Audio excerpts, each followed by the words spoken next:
Bismillah, alhamdulillah, wassalatu wassalamu ala sayyidina wa maulana Muhammad Rasulillah wa ala alihi wa sahbihi wa man tabi'a sunnatahu wa jama'atah min yaumina hadha ila yaumil ba'ti wan nahdah. Ashabal fadilah hadratil muhtaramin, sadat ulama wal masyayikh, ashabal ma'ahid, ashabatul kisufiyah, wabil khusus sahibil fadilah hadratil syekh Kiai Haji Nurul Huda Jazuli atalallahu baqa'ah tukhran lana wal ummah,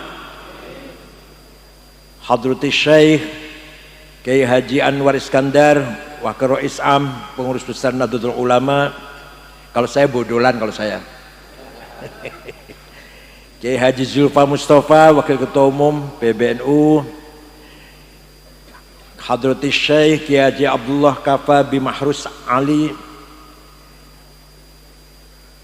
Rais Syuriah PBNU, Kiai Haji Subhan Makmun juga Rais Syuriah PBNU, Gus Ali Masyhuri jangan diundang Gus sudah ketuaan jangan Gus ketuaan, Kiai Ali Masyhuri Sahibil Ma'had Bumi Salawat a'azzahullah bi'izzih,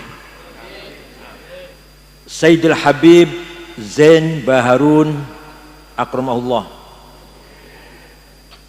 Baqil usratil ariqatin nabilah fi hadzal ma'adil falah min dzurriyyati al-maghfurlah Mbah Kiai Jazuli atallahu baqahum fi sihatin daimah, para pejabat pemerintah yang hadir, para tokoh partai politik, sadati wa sayyidati anisati ashabi wa zumalai abnai wa banati ayyuhal hudur.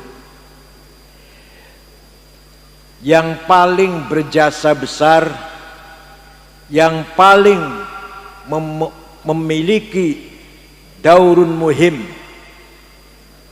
dalam mengembangkan peradaban Islam adalah para ulama, bukan politisi, bukan konglomerat, bukan para raja, bukan para amir, para sultan, tapi para ulama.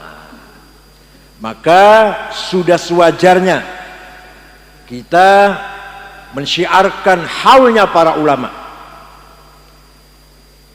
merupakan alaqah ruhaniyah antara kita yang masih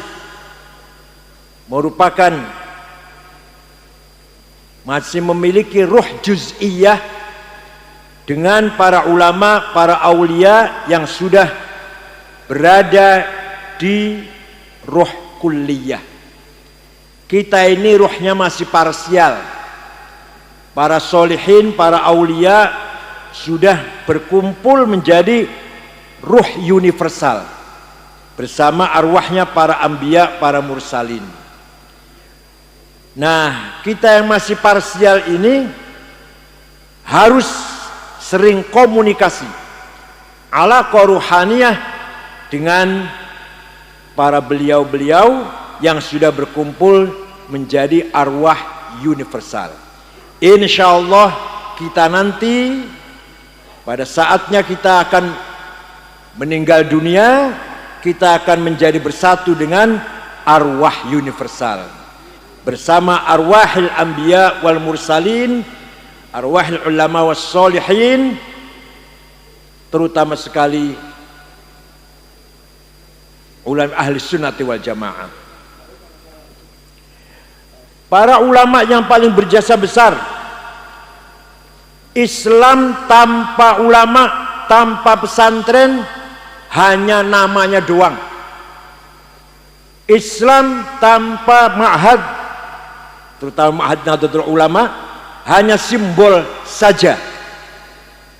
Hatta NU, Nyun Sewu Ki Anwar, hatta Nahdlatul Ulama, tanpa pesantren tidak ada artinya apa-apa. La ma'nalah.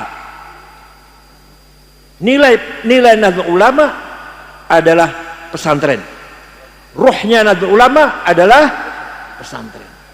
Tanpa pesantren, NU pun la makna laha. Umat Islam mayoritas 87% di Indonesia, kalau tanpa pesantren hanya nama, hanya legal formal, hanya legalitas saja, tanpa nilai, tanpa ruh, tanpa spirit, tanpa hakiki yang sebenarnya. Oleh karena itu, mari satu-satunya jalan untuk menjaga akidah dan akhlak anak cucu kita tidak ada lain dipesantrenkan. Percaya mboten? Nahnul an na'ishu fi asr aulamah, asr kufri wal fusuqi wal isyan wal inhiraf wal inhilal. Kita sekarang hidup di era globalisasi, era revolusi 4.0. Ngerti orang iki pun era digital, manfaatnya sangat besar. Dengan adanya Google, adanya YouTube, kita tidak butuh lagi perpustakaan menggunakan lemari-lemari. Kitab apa saja ada di Google.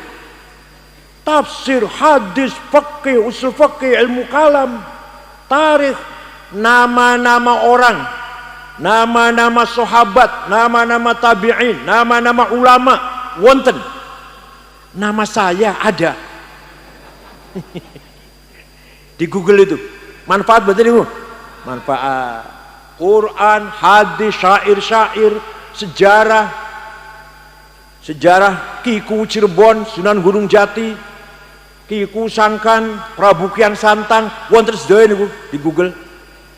Tapi madorotnya juga, ya Allah, di YouTube itu ada film-film pendek. Yang gue ini pasti sering nonton ini. Yang isinya fujur,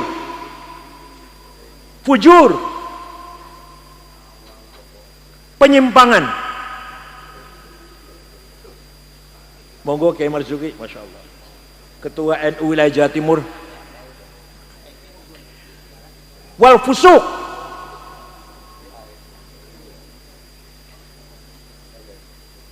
ada iklan obat kuat. Buat nopo-nopo obat kuat boleh-boleh saja kan ya. Tapi gambarnya luar biasa. Ini sangat-sangat berpengaruh terhadap anak cucu kita. Maka tidak ada jalan lain kecuali anak kita dimasukkan ke pesantren. Dulu ada bayi namanya Musa, belum jadi nabi belum, Musa itu belum jadi nabi belum. Dilahirkan zamannya Fir'aun Ramses kedua, Ramses II, raja yang dolim. Ramses memerintahkan pada polisi tentara agar setiap bayi laki-laki yang dilahir dari Bani Israel yang dilahirkan pada minggu-minggu ini bunuh, karena dialah yang nanti yang akan menghancurkan kerajaan saya. Tentara Fir'aun bergerak, semua bayi laki-laki dari Bani Israel yang lahir pada minggu-minggu itu dibunuh tanpa ampun. Lah Musa dilahirkan pada minggu itu oleh ibunya, ilham dari Allah.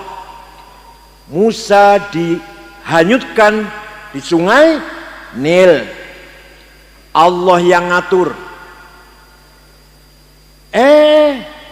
Ditemu oleh istrinya Fir'aun, namanya Asia, Siti Asia.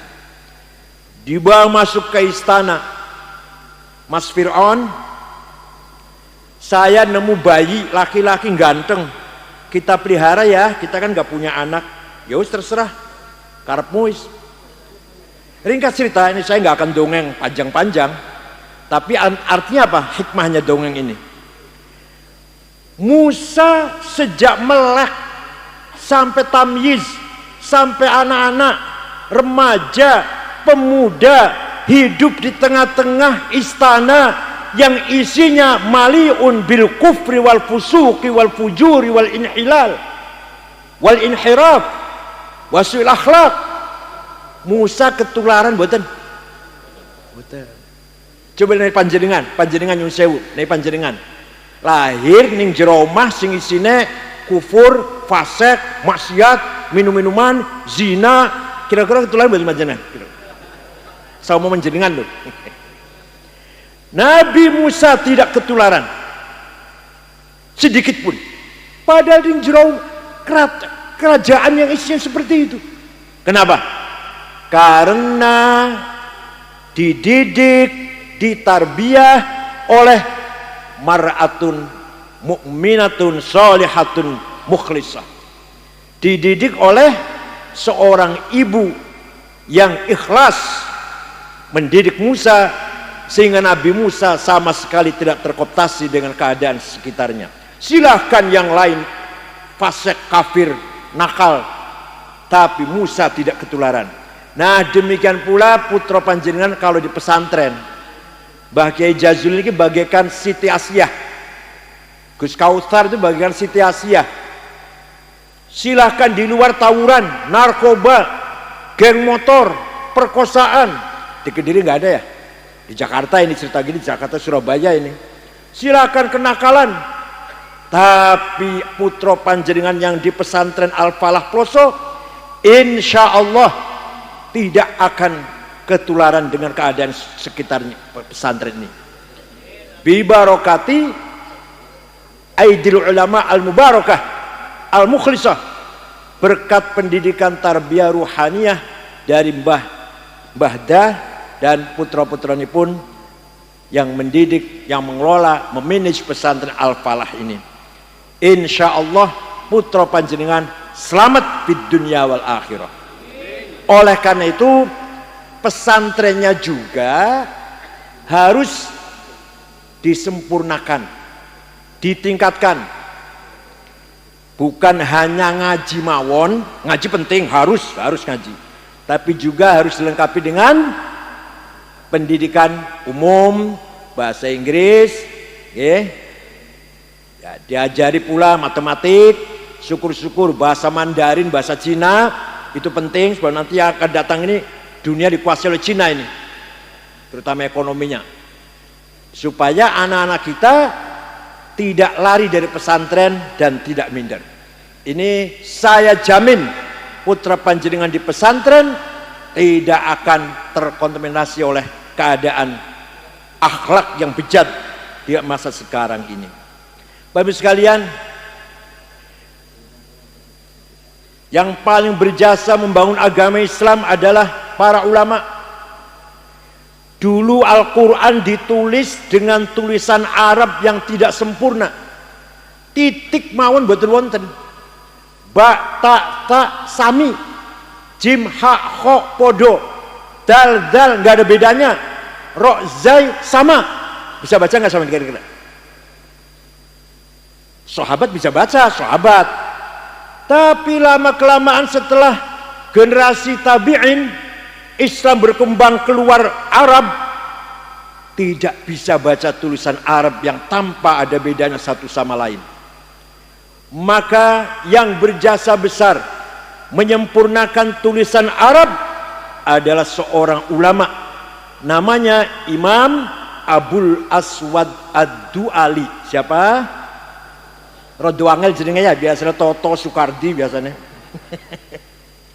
Abul Aswad Du'ali tahun 59, wad'un nuqat 'alal huruf.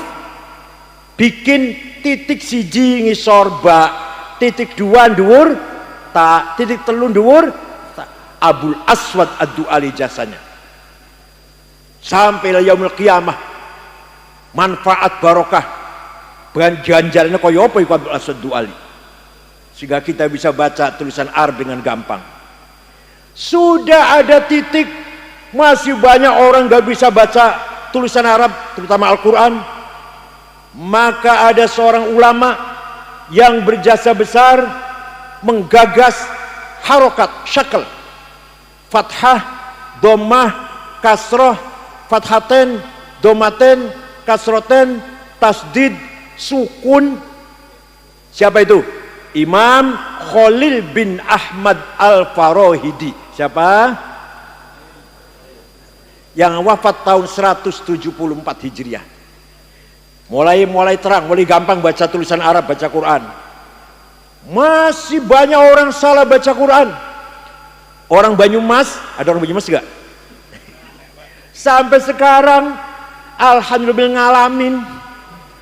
Kalau panggil saya Kiai Sangit ngakil, ya Allah awas. Sangit ngakil. Saya ngakil. Itu artinya makhraj, keluarnya suara dari tenggorokan salah. Maka ada ulama berjasa besar menggagas ilmu tajwid tilawatil Quran, ilmu tajwid. Namanya Imam Abu Ubaid Qasim bin Salam yang wafat tahun 224 Hijriah.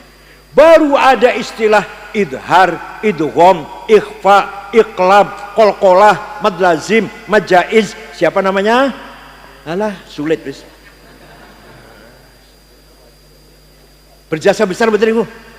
Sekarang Quran kita tinggal baca, sudah ada harokatnya, ada titiknya, ada tajwidnya, tinggal baca.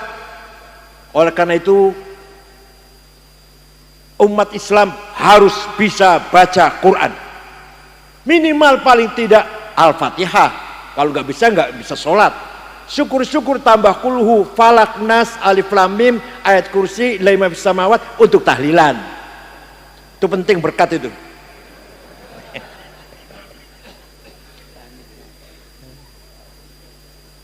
Pesantren modern kayak apapun, pesantren modern seperti apa, harus santrinya wajib belajar Al-Quran, hifdhan au nadharan, apal-apalan atau membaca mujawwadah. Omong kosong. Kalau orang tidak bisa baca Quran dengan benar, dia akan barokah manfaat. Di Jakarta banyak orang ceramah pinter, enak pidatonya, ceramahnya, begitu mengeluarkan dalil Quran, berantakan tajwidnya. Rubba qari'il Quran wal Qur'anu yal'anuh. Banyak orang mengeluarkan ayat Quran, jangankan dapat pahala, bahkan mendapat laknat dari Al-Quran, karena bacanya tidak pakai tajwid. Jangan Kanjeng Nabi mboten wonten ilmu tajwid. Berarti bid'ah itu. Iya bid'ah. Memang bid'ah. Tapi ente nggak akan bisa baca dengan benar kalau tanpa bid'ah ilmu tajwid. Mau benar baca Quran harus pakai bid'ah ilmu tajwid. Paham betul? Dilayani ya jane yo mboten pantes, ora usah. Jane ora isyura ranting lho sing menjawab kaya ngoten niku. Ada lagi orang baca Quran, innallaha bari'um minal musyrikin wa rasulih. Salah. Allah tidak melindungi orang musyrik dan tidak melindungi rasulnya. Salah. Yang benar, innallaha bari'um minal musyrikin wa rasulah. Allah tidak melindungi orang musyrik dan Rasulullah pun tidak melindungi orang musyrik. Kalau Rasulullah, Allah dan Rasulullah tidak melindungi orang musyrik. Kalau Rasulih, Allah tidak melindungi orang musyrik dan tidak melindungi Rasulullah. Maka lahirlah ilmu nahwu, grammar. Ilmu nahwu digagas oleh Imam Amr bin Qumbur yang terkenal dengan panggilan Imam Sibaweh. Kita tinggal belajar saja ilmu nahwu, insya Allah kita bisa baca kitab kuning, kita bisa baca tafsir, baca hadis dengan alat ilmu nahwu. Wis ono ilmu nahwu nih, tinggal ngaji tok wis. Masya Allah, orang ngarang meneh. Imam Sibawi ngarang, jenengan kita tinggal pakai menggunakan. Berjasa mboten Imam Sibawi? Berjasa.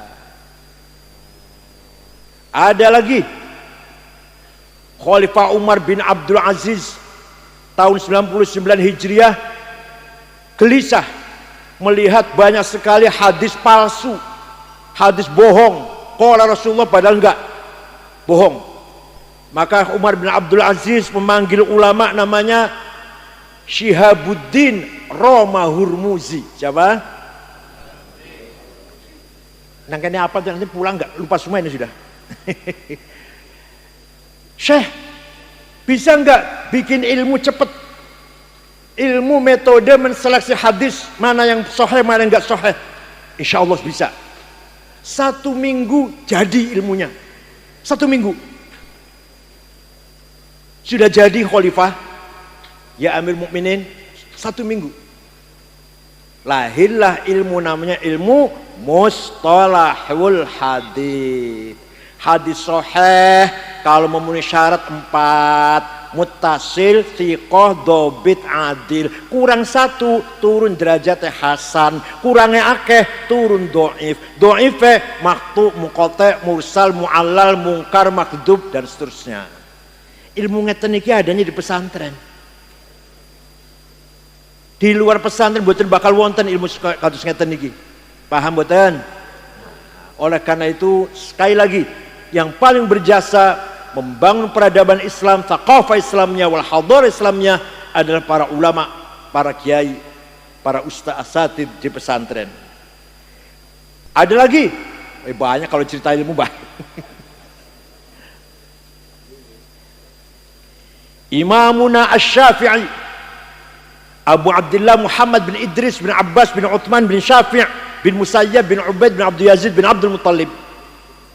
Lahir kota Gaza, Palestina tahun 150 Hijriah, wafat di Fustat, Kairo, Mesir tahun 204. Jadi usianya Imam Syafi'i hanya 54 tahun tua saya. Saya 70, Masya Allah. Kulo kali ki Al-Masyri tua kulo loh, tua kulo. Yang masih nom lagi, masih sudah 5 masih. Kula 70. Ayah saya meninggal 70. Gus Dur meninggal 70. Nah kula sekarang 70. Ya semeh lah, kira-kira meh separuh. Imam Syafi'i menerima surat dari Gubernur Abdurrahman Al-Mahdi. Siapa namanya gubernurnya? Gubernur Mawaro An-Nahr, Transoksania, Asia Tengah lah, Afghanistan dan sekitarnya lah. Isinya surat, kita ketua PKB, Partai Kebangkitan Bangsa, cawapres. Pokoknya yang ada Pak Muhaiminnya, itu yang kita pilih.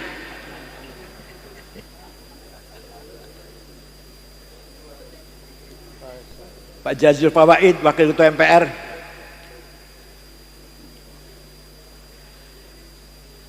Gubernur kirim surat pada Imam Syafi'i bertanya, Syekh, bagaimana caranya memahami syariat Islam yang benar? Imam Syafi'i memanggil muridnya namanya Rabi' bin Sulaiman Al-Muradi. Siapa? Alah, biasa Dodo, Edi, Cecep. Rabi', uktub ar-risalah, ayo kita tulis surat membalas pertanyaan Gubernur Abdurrahman Al-Mahdi. Imam Syafi'i dikte imla, Rabi' bin Sulaiman Al-Muradi menulis. Akhirnya suratnya Imam Syafi'i berjumlah 300 halaman. Muga-muga ono kiai sing nulis surat 300 halaman. Itulah kitab Ar-Risalah. Panjenengan nate ngimpi ndelok nate. Itulah cikal bakal awal mula ada ilmu namanya ilmu usulul fiqh, metode memahami syariat Islam. Isinya antara lain, niki ringkas mawon, niki ringkas sekali. Kalau rinci 2 tahun, ya Allah dikira gampang apa? Kalau ente gubernur ingin paham agama Islam, syariat Islam, pertama harus paham ayat-ayat Al-Quran. Muhkamah, mutasyabihah, mutlaqah, muqayyadah, ammah, khassah, hakiki, majazi, nasikhah, mansukhah. Pun ngoten mawon. Sudah paham Quran belum cukup, harus paham hadis. Karena Quran sangat umum. Quran perintah sholat, aqimus sholah 60 kali. Tapi Quran tidak menyebutkan berapa kali sholat itu, namanya apa sholat itu, ada nggak di Quran? Sholat itu 5 kali, namanya duhur, asar, maghrib, isya, subuh. Wonten di Quran?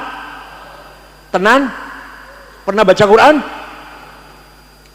Malah paling falak, kulhu falak nas paling bacain. Al-Fatihah berkat. Kalau panjenengan baca Quran awal sampai akhir, tidak akan menjumpai penjelasan bahwa sholat itu 5 kali, namanya duhur, asar, maghrib, isya, subuh. Adanya penjelasan itu di hadis furidat alaikum khamsu maktubat ad-duhur wal asar wal maghrib wal isya wal fajr. Quran apa hadis? Quran apa hadis? Hadis pun macam-macam. Ada hadis mutawatir, ma rawahu jam'un an jam'in la yuhtamalu fihi al-kidb wal khata'. Hadis yang tidak mungkin salah, tidak mungkin bohong. Namanya hadis apa? Mutawatir. Ada hadis masyhur sangisore mutawatir terkenal. Ada hadis aziz, hadis yang baik bernilai. Ada hadis ahad yang rawinya individual. Sudah ada Quran, sudah paham Quran, sudah paham hadis, belum cukup. Kata Imam Syafi'i dalam surat tadi, akal harus dipakai. Coba, akal harus akal ulama juga akal sampai akal kita lah, ampas kelapa lah. Akal ulama harus dipakai. Akal ada 2. Akal kolektif rame-rame namanya ijma, konsensus. Apa namanya? Ada akalnya ulama sendiri-sendiri namanya qiyas. Dengan adanya ijma dan qiyas, akalnya ulama, maka menghasilkan ilmu namanya ilmu fikih. Apa namanya? Jadi ilmu fikih itu adalah hasil akalnya ulama melalui metode ijma dan qiyas. Paham boten? Makanya kalau ada orang tidak menggunakan ijma dan qiyas, yang gak akan ngerti ilmu fikih. Ilmu fikih itu adalah buah dari akalnya ulama, metodenya namanya ijma dan qiyas. Paham boten? Mantep boten dadi wong NU, dadi wong Ahlussunnah wal Jamaah mantep boten? Melu kiai pesantren mantep boten? Insyaallah. Oleh karena itu Imam Syafi'i berjasa besar, luar biasa. Bahkan imam-imam yang besar, al-ajilla, al-kibar, taklid pada Imam Syafi'i. Imam Ghazali, faqih, usuli, mutakallim, mufakkir, filosof, sufi. Hebat betul. Taklid dari Imam Syafi'i. Imam Bukhari yang hafal hadis 600.000 dengan sanadnya, taklid pada Imam Syafi'i.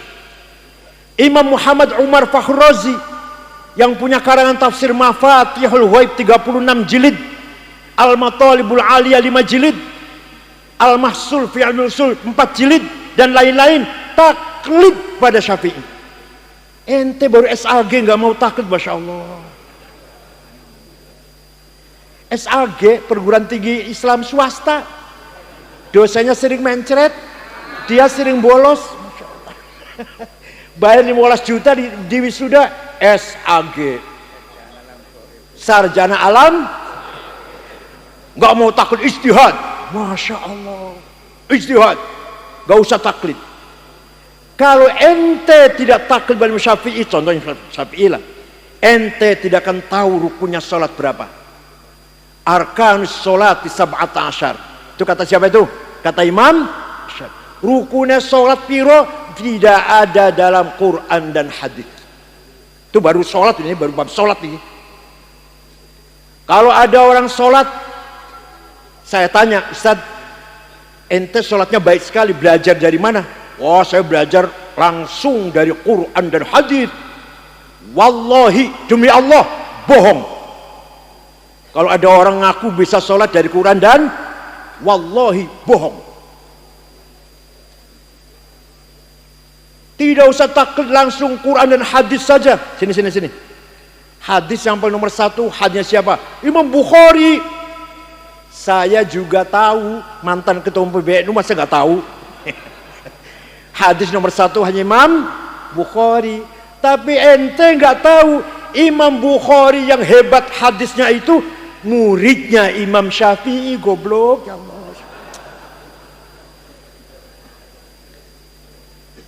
Indah jasa-jasa diantara jasa para ulama dalam rangka membangun peradaban Islam, membangun budaya Islam, kemajuan agama Islam.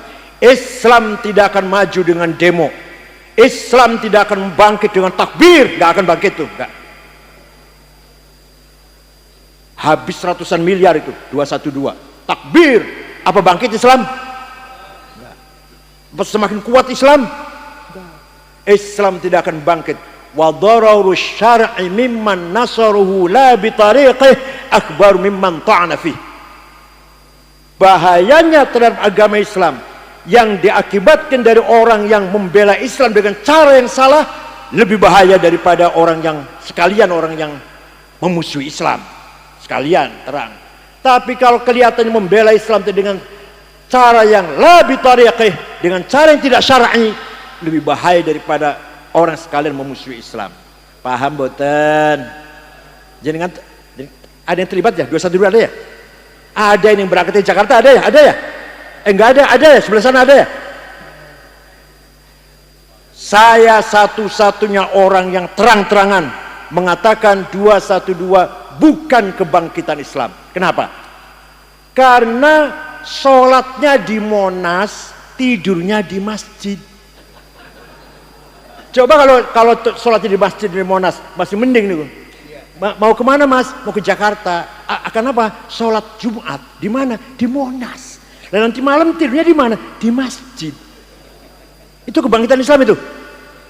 Nah, saya satu-satunya orang yang terang-terangan. Barangkali yang berpendapat dengan saya banyak, tapi yang terang-terangan bisorohah mengatakan bukan Islam. Insya Allah hanya saya yang waktu itu mengatakan demikian. Nah, monggo Islam kita dipelihara, santri semakin semangat belajar. Belum apa-apa kalau baru khatam alfiyah.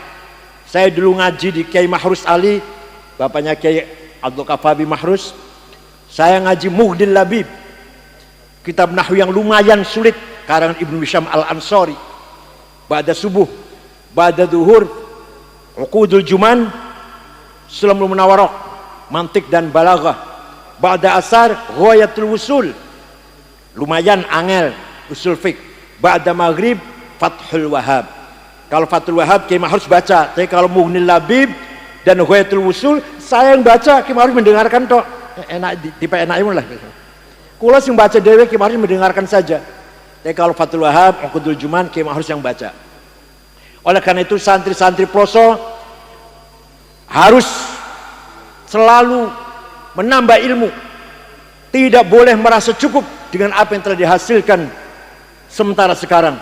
Khatam Alfiyah, khatam Fathul Mu'in belum cukup. Ngoten nggih? Untuk bekal kembali ke masyarakat belum cukup. Di era globalisasi ini akan terjadi, bahkan sudah terjadi, class civilization, benturan budaya. Panjenengan bangga dengan pesantren, anak panjenengan belum tentu. Kita semua bangga dengan Fathul Mu'in, cekelan Fathul Mu'in, Anak cucu kita belum tentu. Kita bangga salaman dengan kiai, barokah salaman karo kiai, anak cucu kita belum tentu. Ini namanya sedang terjadi benturan peradaban, sira' bainal hadarat. Apa namanya? Benturan peradaban. Ini sudah diramalkan oleh seorang guru besar Harvard di Amerika, namanya Samuel Huntington. Tahun 1987 mengatakan yang akan datang akan terjadi perang peradaban, bukan perang politik, bukan penjajahan kayak zaman Belanda, zaman Jepang, tidak, tapi benturan peradaban, benturan cara berpikir.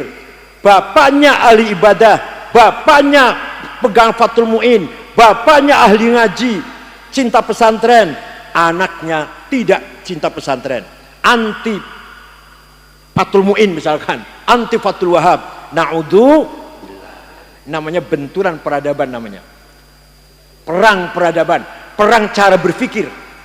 Apa itu Fathul Mu'in? Kuno itu, nggak relevan, nggak usah dibaca. Apa itu Fathul Wahab? Ngabis-ngabisin umur, usia, baca Fathul Wahab nggak ada gunanya. Ini akan terjadi seperti itu, dan sekarang sudah terjadi seperti yang diramalkan oleh Samuel Huntington, guru besar dari Harvard pada tahun 1987. Monggo, prinsip-prinsip Ahlussunnah Jamaah dipelihara. Saben malam Jumat baca barzanji, harus hafal-hafalan. Siap? Kiai, ustadz, pengurus NU nek moco barzanji jangan disediakan kitabnya. Kalau ada pengurus NU katib syuriah atau katib baca barzanji masih moco, jangan diamplopin, suruh pulang naik ojek, jangan diantar. Mimbar di masjid jangan dikasih buku khutbah. Kalau ada kiai atau ustadz pengurus NU khutbah masih moco, jangan dipakai lagi. Apa bedanya SAG karo keluaran Ploso, keluaran Lirboyo kalau khutbah masih moco? Paham mboten? Manaqib Syekh Abdul Qadir Jailani apal, khutbah nikah apal, talqin mayit apal. Siap? Kalau nggak apal, nggak usah jadi syuriah. Oh, jadi amprobin. Wa amma taifad'u thaqifan falam yuhsinu bil ijabati qirah wa gharaw bihi sufaha wal abida fasabbuhu bi alsinatin badiyah wa ramawhu bil hijarati hatta khudibat bid dima'in ala. ثم عاد إلى مكة حزينا فسأله ملك الجبال في هلاكها لهذا العصبية فقال إني أرجو أن يخرج الله من أصلابهم من يتولى عطر اللهم قبره الكريم بعنف شديد من صلاة وتسليم اللهم صل وسلم وبارك عليه. Diamplopin, apal kan? Burdah harus hafal. Burdah harus hafal. Ya Allah. Syekh Muhammad Al-Busiri asli Maroko aslinya, tapi tinggal di Iskandariyah, murid dari Syekh Abdul Abbas Al-Mursi. Abdul Abbas Al-Mursi murid Syekh Abil Hasan Asyadili. Asyadili murid dari Syekh Abdul Salam bin Mashis. Abdul Salam bin Mashis murid dari Syuaib Abu Madyan Al-Ghauth yang kuburan di Wahrun Al-Jazair. Nah, suatu ketika setruk 1 bulan Al-Busiri ini ngimpi jumpa dengan Rasulullah SAW. Panjenengan sering ngimpi jumpa Rasulullah panjenengan? Sering? Ditanya gak jawab. Jenengan sering jumpa Rasulullah? Dereng. Jumpa gendruwo? Setelah mimpi beliau matur, Rasulullah, saya sakit 1 bulan gak bisa jalan. Saya punya keinginan menggubah syair qasidah yang isinya memuji-muji engkau. Ya silakan. 1 minggu jumpa lagi, sudah jadi Rasulullah. Coba saya ingin dengar baca. Setelah dibaca selesai, fatabassama Rasulullah sallallahu alaihi wasallam. Kanjeng Nabi tersenyum. wa masaha jasadahu, dilus-elus badannya, diusap-usap, fata'affa fauran, sakitnya sembuh. Mana tuh syairnya? Amin tadakuri jiranim bidhi salami, mazatta dam'an jara min muklatin bidami, am habbatir rihu min tilqa'i kadhimatin, wa awmadal barku fi dhalma'i min idami, fama li 'ainayka in qulta fahamata, wa ma li qalbika in qulta stafiq yahimi, ayahsabu sabbu annal hubba munkatimu, ma baina munsajimin minhu wa muttarimi, laulal hawa lam turik dam'an ala talali, wala arik tali dzikril bani wal alami, fa kaifa tunkiru hubban ba'da ma syahidat bihi alaika udulud dam'i wassaqami. Alumni Ploso harus hafal burda. Setuju? Amin tadakuri jiranim bidi salami mazad tadam'an. Kenapa kau selalu menangis tiada henti-hentinya sampai air matamu bercampur darah? Apa karena engkau kangen rindu pada perempuan yang ada di dusun Dhi Salam? Atau karena engkau teringat suatu hari siang angin bertiup kencang di desa Kadhimah? Atau engkau teringat suatu malam gelap gulita berkilat di desa Idham? Kenapa kamu kurus kering, gak enak makan, gak enak tidur, gelisah? Kenapa engkau selalu menangis, kelihatan sekali bekas air matamu di dua pipimu? Pasti kamu lagi gendeng. Pasti kamu lagi kena asmara, mabuk cinta. Jawabnya, na'am saro taifuman ahwafa arraqani, wal hubbu ya'taridul ladzati bil alami, ya laimi fil hawal udri ma'diratan minni ilaika walau ansafta lam talumi. Na'am, memang benar saya lagi gendeng, lagi mabuk cinta, tapi sampai rasa cintaku menjadi penyakit. Tapi kalau ente tahu siapa yang sedang ku cintai, ku rindukan, ku tangisi, pasti anda akan memaklumi. Siapa sih yang sedang kamu gendengi, yang sedang kamu rindukan sampai nangis bercampur darah? Yang sedang ku rindukan, yang sedang ku tangisi adalah Muhammadun Sayyidul Kaunaini wa Thaqalaini wal Fariqaini min urbin wa min ajami, nabiyunal amirun nahi fala ahadu abarra fi qawli la minhu wala na'ami, huwal habibul ladzi turja syafa'atuhu likulli hawlim minal ahwali muqtahim, da'a ilallahi fal mustamsikuna bihi mustamsikuna bihablin ghairi munfasimi, faqan nabiyina fi khalqin wa fi khuluqi falam yudanuhu fi ilmin wala karami, wa kulluhum min rasulillahi multamisu gharfan minal bahri aw rashfan minad diyami. Yang sedang kurindukan, yang sedang kutangisi, yang sedang kucintai adalah Sayyiduna Muhammad sallallahu alaihi wasallam, Sayyidul insi wal jin, Sayyidul alamil malakut, mulki alamil malakut, Sayyidud dunya wal akhirah. Dialah kekasih kita yang kita harapkan syafaatnya ketika kita mendapatkan problem kesulitan yang besar, yang sangat luar biasa. Ya akramal khalqi maliman aludhu bihi siwaka inda hululil hadithil amami. Wahai Rasulullah, semakhluk yang paling mulia, kami tidak memiliki siapa-siapa yang bisa kami andalkan kecuali engkau ya Rasulullah. Maka banyak kedapal. Insya Allah kalau apal burda, adem, ayem, tenang, orang geragas. Geragas orang gagas sih, hubbud dunya wa hubbul jah. Geragas hubbud dunya, geragas hubbul jah. Siap apa nggih? Monggo. Nah, Nabi Muhammad beliaulah yang siap memberi syafaat kepada kita semua. Percaya mboten? Yang percaya pasti akan mendapat syafaat Rasulullah, yang tidak percaya tidak akan dapat syafaat Rasulullah. Percaya mboten?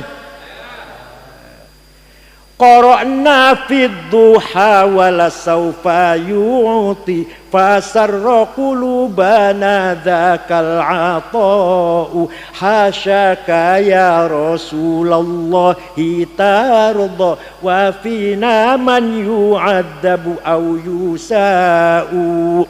Saya membaca surat Wadduha. Di sana ada ayat wala sawfa yu'tika rabbuka fatarda. Muhammad, jangan sedih, jangan susah. Apa yang kamu minta, saya berikan, kata Allah. Apa yang kamu minta, saya kasih. Nah, hasyaka Rasulullah tarda wa fina man yu'adzabu aw yusa'u. Dan Rasul enggak mungkin ridho. Rasul enggak mungkin rela kalau di antara umatnya ada yang disiksa. Maka Rasulullah akan minta kepada Allah semua umatnya yang percaya syafaat, yang percaya syafaat semua min ashabil jannah, min ahli jannah. Tidak mungkin Rasulullah akan membiarkan warga Nahdliyin, para santri disiksa atau masuk neraka. Tidak mungkin. Rasulullah tidak akan ridho itu. Hasyaka ya Rasulullah tarda wa fina man yu'adzabu aw yusa'u. Abu Lahab saja yang hanya sekali menghormati lahirnya Rasulullah, besok nih akhirat mlebu neraka karena dia kafir. Setiap hari Senin diangkat, Selasa jebloskan malih, sampai hari Ahad, sampai hari Minggu. Senin dintas, Selasa jebloskan lagi sampai hari Minggu. Senin dintas karena menghormati lahirnya Nabi Muhammad sallallahu alaihi wasallam. Suatu malam Abu Lahab melihat di rumahnya Aminah, Siti Aminah, terang benderang. Ada apa itu? Maka Abu Lahab perintah budaknya namanya Thuwaibah. Coba Thuwaibah, lihat rumahnya Aminah ada apa sih kok terang banget, ono listriknya atau ono apa. Berangkat, pulang Thuwaibah kembali. Siti Aminah melahirkan bayi laki-laki. Itu sinar itu dari bayi itu, sinar itu. Fawulida sallallahu alaihi wasallam sajidan syakiran hamidan ka'annahul badru fi tamami sallallahu ala Muhammad sallallahu alaihi wasallam sallallahu ala Muhammad ya Rabbi sholli wa sallim. Oh gitu Thuwaibah. Sejak sekarang hari ini jam ini kamu Thuwaibah bebas, merdeka, bukan lagi budak, sama dengan saya, kamu bukan budak. Saya gembira ponakan saya lahir. Abu Lahab itu pamannya Abu Lahab itu, pamannya Rasulullah. Saya gembira ponakan saya lahir laki-laki. Itu nanti di akhirat Abu Lahab setiap hari Senin dintas dari neraka. Masya Allah. Idza kana hadza kafiran jaa dammuhu bitabbat yadahu fil jahimi mukhallada ata annahu fi yaumil itsnaini daiman yukhaffafu anhu lis-sururi bi ahmad famadhannu bil abdil ladzi kana umruhu li ahmad masruran wa mata muwahhida. Enggak usah diterjemah ya, enggak usah diterjemah ya. Walau anna amilna kulla yaumin li ahmada maulidan qad kana wajib. Onta itu kalau diajak ke Jeddah, diajak ke Riyadh, males, didorong-dorong, dipentungin supaya jalan. Tapi kalau diajak ke Madinah, jalan sendiri banter. Ada apanya di sana? Nggak usah ditarik onta kalau menuju ke Madinah. Fada'jaz bazimami wala tasukha faqaidu syauqiha lil hayyijad. Rindu ingin cepat datang ke Madinah, enggak usah ditarik-tarik, enggak usah dipentungin. Ada apa di Madinahnya? Onta sampai rindu. Watilkal kubbatul khadra wa fiha nabiyyun nuru yajlul ghayahib. Syukran wa dumtum fil khair barakati wan najah. Wallahu a'lam bishawab. Wassalamualaikum warahmatullahi wabarakatuh.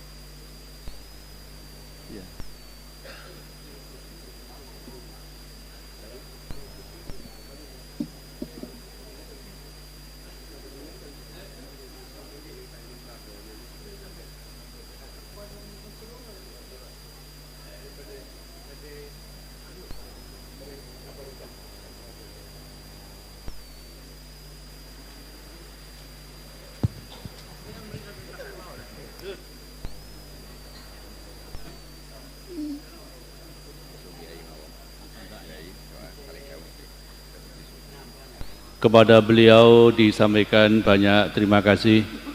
Hadirin wal hadirat rahimakumullah. Di depan kita telah binarak beberapa ulama dan tokoh masyarakat. Paling barat Pak Emil Dardak, Wakil Gubernur Jawa Timur. Ki Haji Kafafi Makrus dari Lirboyo Kediri. Sebelahnya Gus Muhammad Iskandar, Ketua PKB, calon presiden atau wakil presiden. Sebelahnya lagi Maulana Habib Zain Al-Idrus Baharun, maaf Baharun, ngapunten saya, ngapunten. Sebelahnya lagi pengasuh pondok Bumi Sholawat Ki Halim Masyhuri. Sebelahnya lagi yang tadi kita dengar bersama-sama, kemudian Kiai Zulham Mustafa, Kiai Marzuki Mustamar, dan Kiai Anas Iskandar. Untuk selanjutnya marilah kita dengarkan doa oleh Romo Kiai Haji Nur Huda Jazuli, namun sebelumnya dimohon untuk memberikan dawuh-dawuh kepada beliau. Ikraman wa ta'ziman kami haturkan.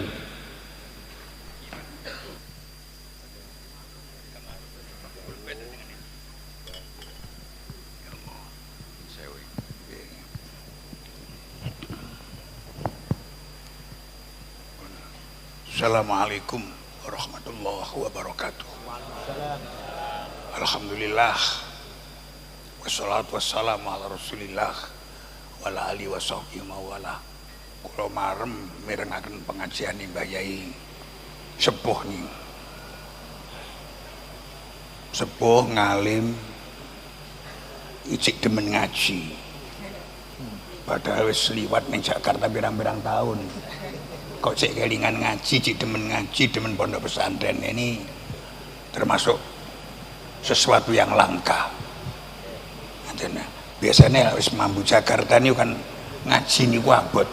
Kula niku tahun 61 kalih Pak Yasin almarhum Blitar sowan Kiai Wahab wonten jalan Kebun Sirih nalika semanten.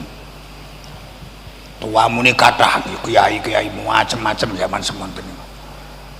Lah roh Mbah Yasin niku Kiai Wahab, Pak Yasin sini. Ngapain jenengan kok di sini? Ini kan Jakarta.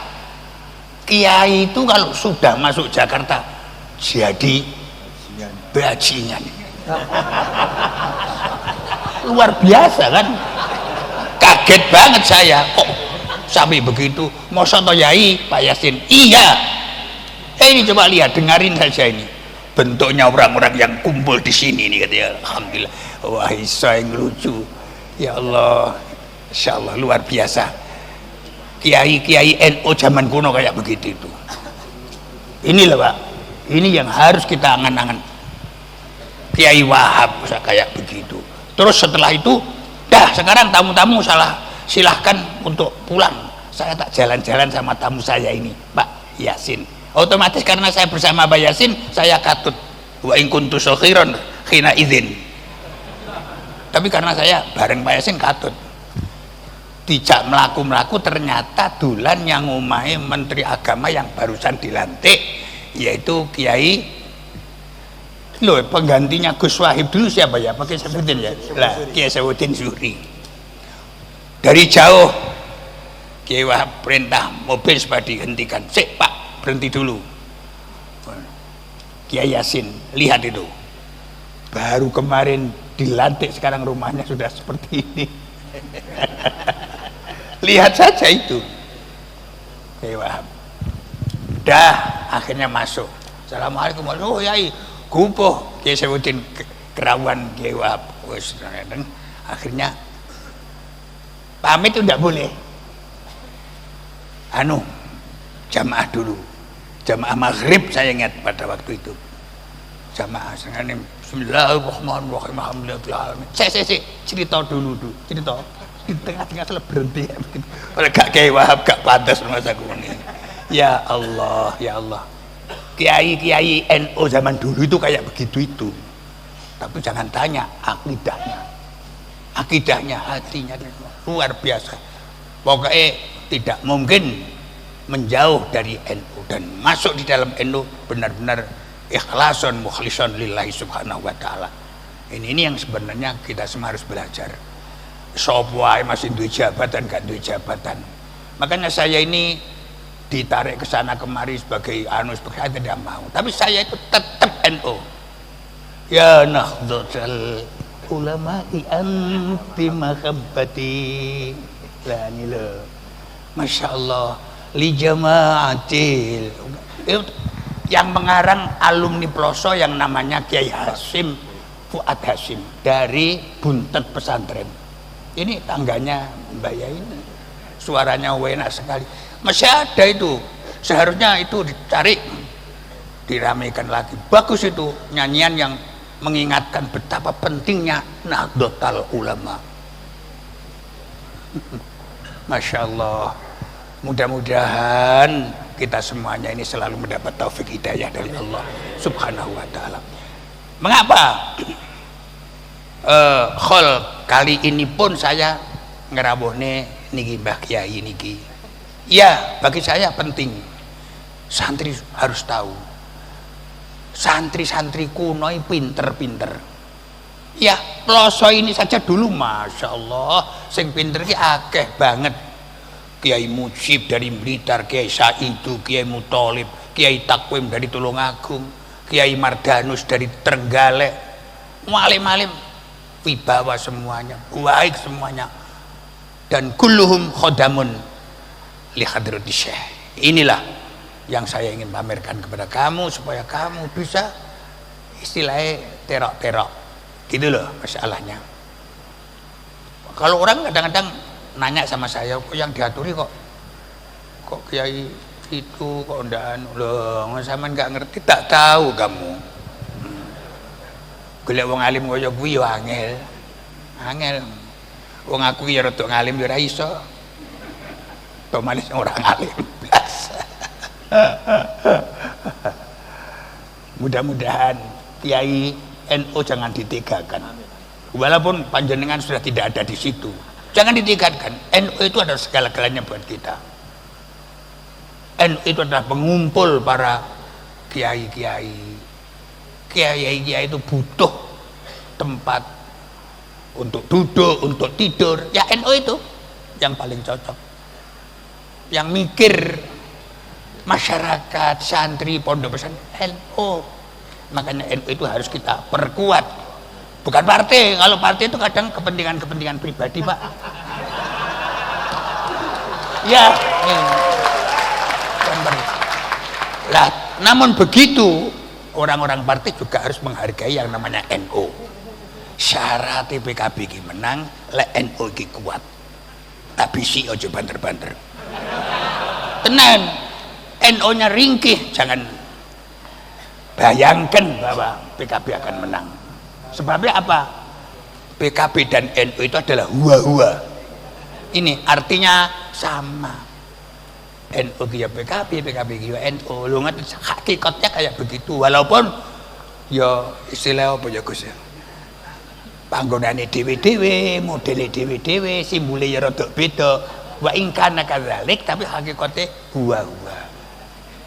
Gitu makanya PKB yo ganti yo karo NU, NU ya mikirno PKB.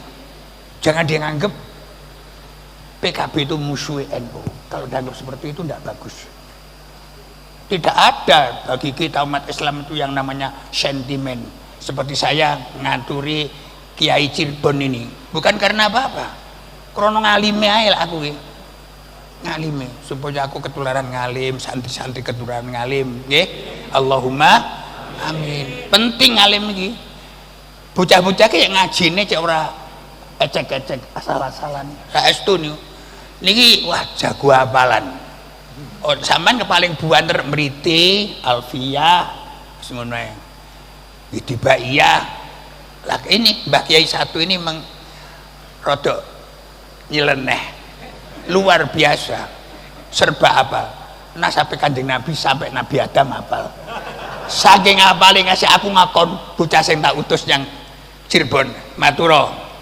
Engko lek ning Ploso aja oleh maca nasabe Kanjeng Nabi sampai teko Nabi Adam. Sasaran kan begitu. Buat apa? Buat apa kita semua sudah tahu? Tidak usah lah. Tadi sudah memamerkan hafalan-hafalan yang penting seperti apa karangannya Imam Al-Bushairi dalam Madahin Nabi. Ini luar biasa bagi kita, luar biasa. Mugi-mugi kiai-kiai masih kersa ngopeni kita para awam rakyat jelata masih diupeni dan masih baik hubungannya dengan semua orang Islam, politikian atau ghairu politikian, kita hubungi secara baik semuanya, sebab keperluannya satu, liridallah subhanahu wa ta'ala. Kula matur nuwun para hadirin ingkang kula mulyakaken, terutama wali-wali santri ingkang semua hormati, ngene iki Khali Rama Yai Jazuli, bapak kula lan kakak-kakak kula, sederek-sederek kula. Sak mangkene teng plosen niki namung kula sing lanang kalih adik kula istri Lailatul Badriyah. Pun padahal asale akeh. Dulur kula kan engkres kabeh to. Wis gak enek kabeh. Ya aku loyo pisan wis masyaallah men. Ki mlaku nggih mboten saged kula niki. Tapi mugi-mugi Gusti Allah paring kesehatan dateng kula, kekuatan zahiran wa batinan.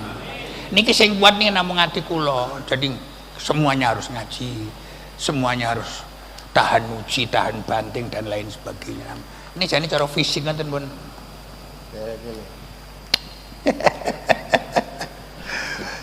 Sing penting enek lho tak omong niki.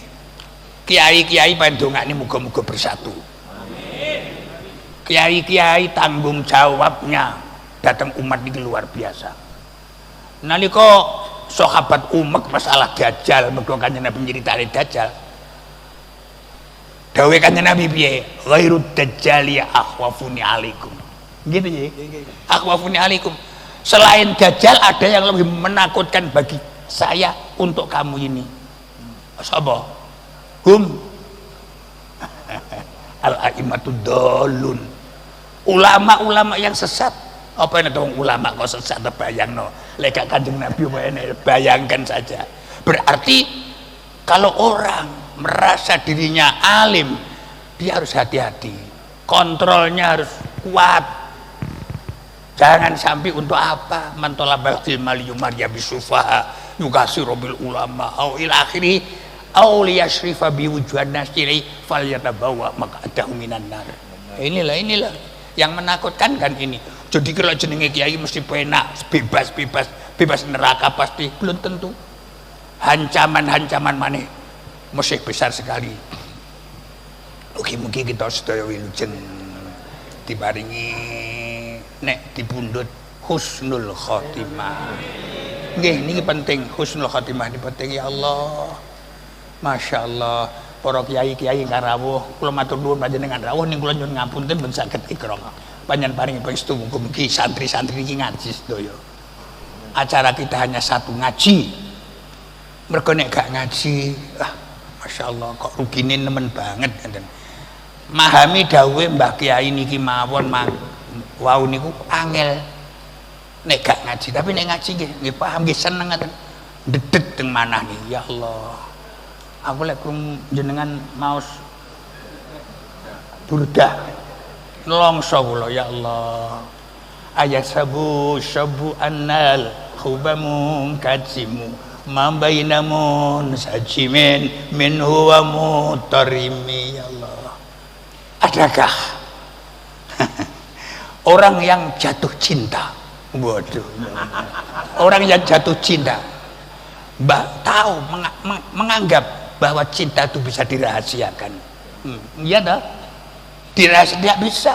Wong lek demen mesti enek tanda-tanda. Sama demen karo Kanjeng Nabi mesti enek tandane. Begitu dengar tiba berjanji pasti melelehlah air mata. Ini annal khubamun kadimu mambainamun sajimin min huwa mutarimi, itu pasti itu. Masya Allah, Masya Allah. Wong sak macam duwe sirsiran wong wedok rupane ireng ngono wis bingung. Karo Kanjeng Nabi gak pengen ya Allah, pas wis gak karuan iki. Mugi-mugi kula panjenengan paringi istiqomah temakna. Diparingi istiqomah husnul khotimah. Kula kinten cekap ngaten kula matur nyuwun ngapunten sing agung. Mbah Yai ngapun saestu ndongaaken pondok niki senes pondok kula pondok panjenengan lho niki. Hadza ma'adukum laisa bima'adi. Masyaallah.